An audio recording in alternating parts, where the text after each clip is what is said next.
Okay, this is Hannah Evans, and this is my pediatric physical assessment video. Okay, so hi, my name is Hannah. I'm a student nurse from MCC. I'm here to do your physical assessment today. Do you have any concerns for why you came in today? No. Okay, so we're pretty much just gonna check you out head to toe, make sure everything's working good, and don't find anything abnormal. Do you have any other questions? No. Okay, so I'm ensuring privacy, the lighting is good. Do you need to go to the bathroom before we start? No. Okay, patient is comfortable. Washing my hands. Maggie, or can I get your name and date of birth? Maggie Evans in August 8th, 2004. Okay, so you're 16 years old. Cool. Okay, so my hands are washed. First, I'm just kind of getting a general survey of her. I'm noting that she looks her stated age. She looks healthy. She's alert and oriented. She's responsive to me, making eye contact. A little tired maybe. Yeah. And we got her height and weight when she first came in. She's 5 feet 7 inches and she weighs about 120 pounds. Her vitals are all within normal range as well, so we got those when we came in.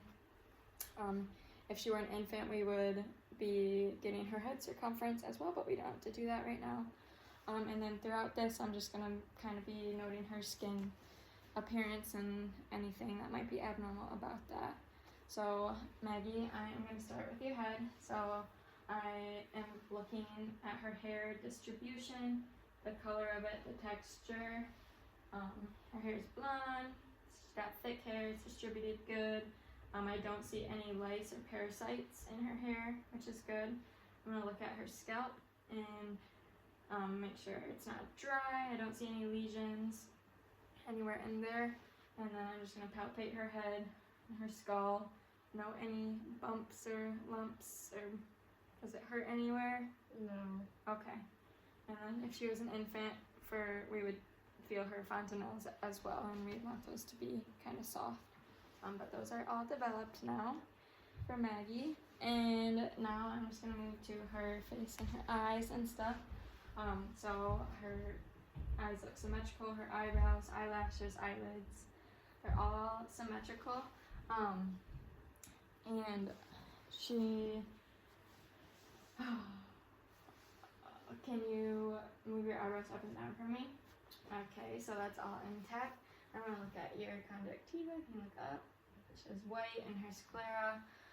So her conjunctiva is white. It doesn't look inflamed or infected at all. And her sclera is clear and white as well. And everything is symmetrical. So I'm going to move to her ears. They look symmetrical from my view as well. I don't see any drainage. I'm just going to look in there. No drainage. I'm gonna just feel them. Do they hurt anywhere? No. Okay, and I'm just gonna do the whisper test. This is just gonna test your hearing. So I'm gonna whisper something and you just repeat it back to me. Soccer. Record breaker. Okay, so her hearing is intact. And now moving to her nose. Again, I'm looking for symmetry. It looks symmetrical to me. I'm gonna look in the inside, and it is pink and moist. And then can you go ahead and plug one of your nostrils and breathe out, and then do the other one? Any difficulties with breathing? So her patency is good, she can breathe good. And then looking at her mouth, I am noting that her lips look pink and moist. There's no cracks or blisters. Can you smile for me? Her smile is symmetrical. So I'm looking at that, and then can you open your mouth?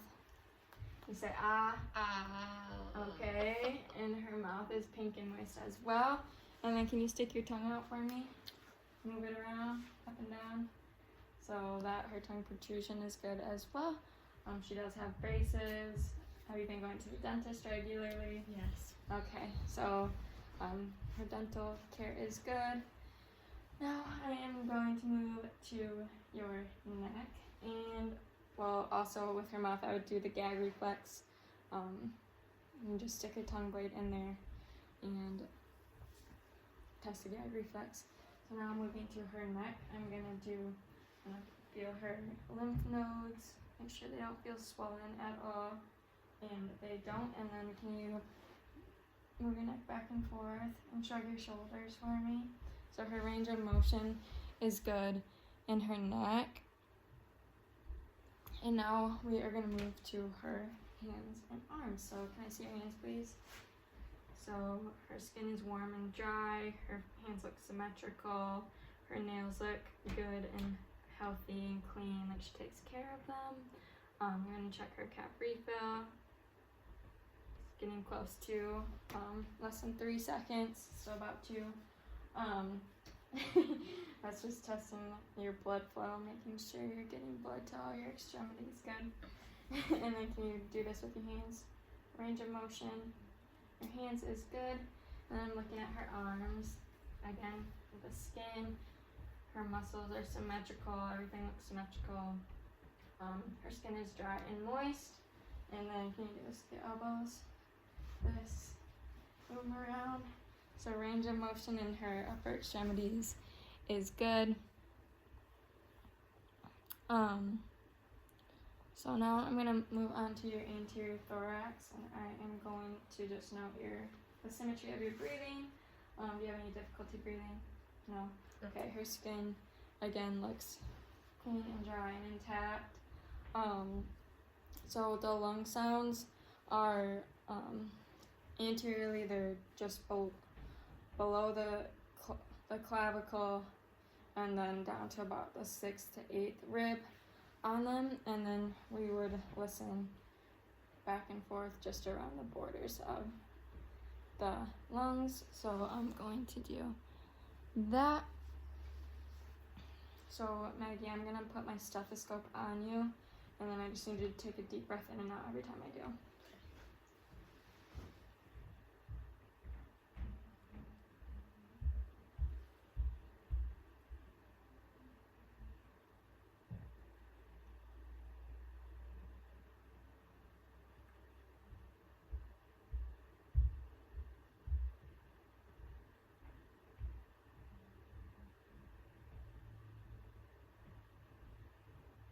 Sit up straight for me.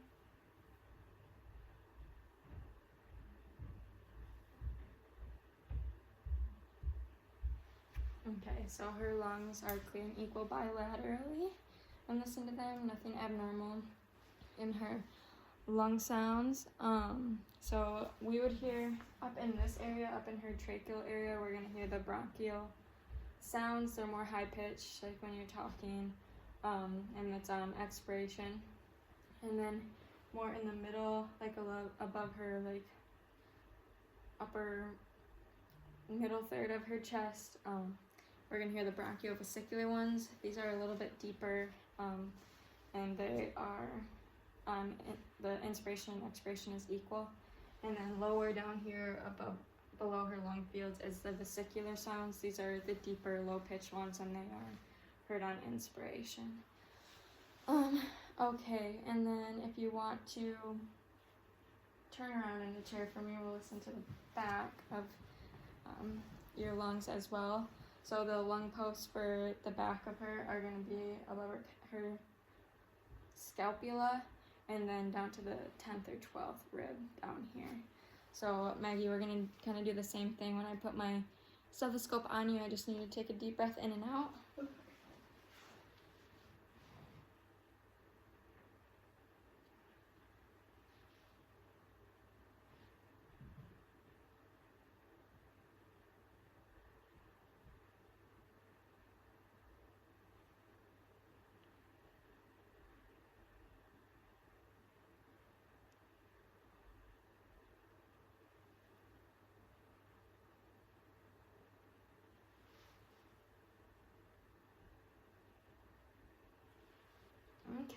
Okay, you can flip back around, Maggie. Her posterior lung sounds are also clear and equal bilaterally. If we wanted to, we could check her spine during that point as well, but I'm going to save that for the end. We're also going to listen to your heart. So the heart lung points are the aortic, pulmonic, and then we go down to the tricuspid, and then the mitral valve is the apical pulse, which is where we take the pulse for 1 minute. So I'm just gonna listen to your heart real quick while you're sitting up. You sit up.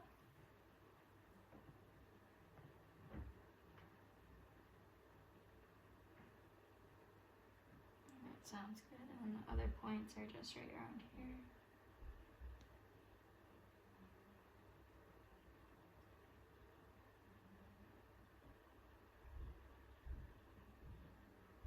Okay. So her heart sounds good and clear as well. No signs of murmurs. S1 is going to be her loudest down here, and then S2 is up here.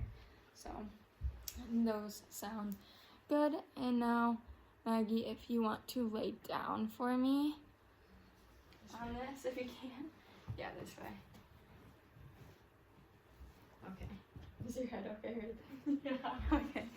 Okay, so now I'm gonna be looking. She's a female. I'm trying not to block your head. So on a male or female, you're looking at the breasts. You're noticing any like drainage that might be coming out of them. If there's any tenderness. So I'm just gonna verbalize that for Maggie. And then I'm gonna look at in her armpits. I'm looking at the axilla for lymphadenopathy, which is just like swelling in her armpits, which I don't see any. So now I'm also like noting her skin appearance. You can't really see that one, but it's fine. Okay. So I'm looking at her skin while I'm inspecting. It looks clean. There's no lesions or anything. Looks soft. So for the abdomen, you want to auscultate that before you palpate it, so you don't disturb anything. So I just noted the skin appearance, and it looks good and intact. So now I'm just gonna listen to all 4 quadrants.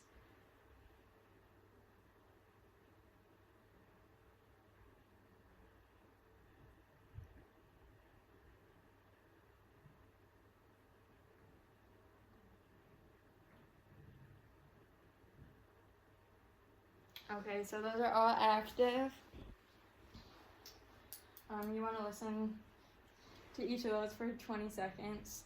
And you want to hear 5 to 35 vowel sounds. If you don't hear any, then you want to listen for a full minute in each of the 4 quadrants. So now that I've auscultated, I can palpate lightly on her abdomen. So let me know if you feel any pain anywhere. No pain? No. Okay, and then I could also palpate her bladder at this time and know any distension. And then also at this time I would inspect the genitalia, and I would look for any drainage or lesions or parasites or anything like that down there. So I'm just going to verbalize that. I'm going to assess her skin turgor. So it retracts immediately, so her skin turgor is good and appropriate for her age. Now you can sit back up if you want, Maggie, facing there. Now I can see it a little better. So now I move to her legs and feet. So again, I'm looking at her skin integrity. She has a few bruises on her shins, a little scab, but nothing out of the normal for her age. Her skin is warm and intact. Her legs are symmetrical.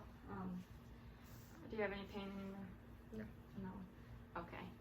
And yeah, her skin is warm and it's dry and intact.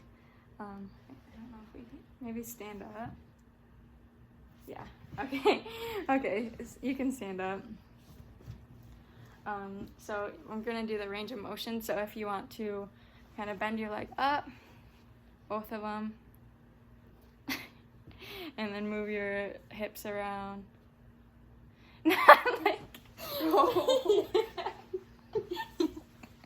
Okay, and then can you like twist your ankles around and flex and extend both of them, Okay, so okay, you can sit down.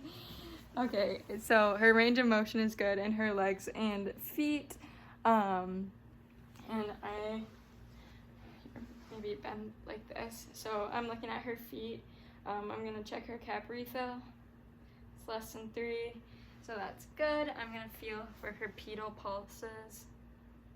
Which is right here, and they are equal bilaterally, and then her posterior tibialis are also equal bilaterally with her feet. And then we can do the strength, so push forward and then pull back. So her strength is equal as well. And I forgot to test in her hands, but can you squeeze my 2 fingers with your hands? So her grips are strong in her hands as well. Have you felt any abnormal sensations in your legs, like tingling or numbness? No. Nope. So her sensations are good. Yeah, and now I'll have you stand up for me. And I'll have you turn around. Okay. So can you bend over just to about there? So I'm just feeling your spine for scoliosis. And you don't have any. Your spine is perfectly aligned and straight. You can face forward again. We'll do some range of motion of your spine. So if you want to bend back, forward, and back, twist a little. Okay, good. And then can you balance on one foot for me? And the other? Jump. Can you skip? Okay, so her gait is good. She's got a good balance. And she can jump and skip. So, okay, I think that's it, Maggie. You can sit back down if you want. And thank you for your cooperation. And I'm going to document all my findings from this pediatric assessment. And I don't have a manual blood pressure cuff. I know it says in the test out checklist that we're supposed to do that, but I don't have one. So I'm not sure if just us practicing them in the sim lab was enough for that. But yeah, so I'm going to document all my findings, wash my hands, and leave my patient comfortable and safe with her call light. And yeah.